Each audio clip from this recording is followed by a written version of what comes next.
досега се изградени 74 училишта, од кои што 11 се изградија во последните година и пол. 3 училишта се во фаза на градба и уште 5 ќе почнат да се градат во текот на наредната година, што вкупно е 19 нови училишта за период од некаде 2-2,5 години.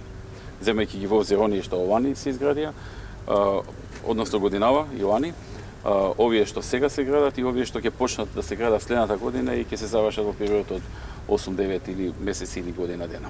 Така што во еден период од 2-2,5 години вкупно 19 училишта, толку колку што немало во сите мандати на СДСМ заедно.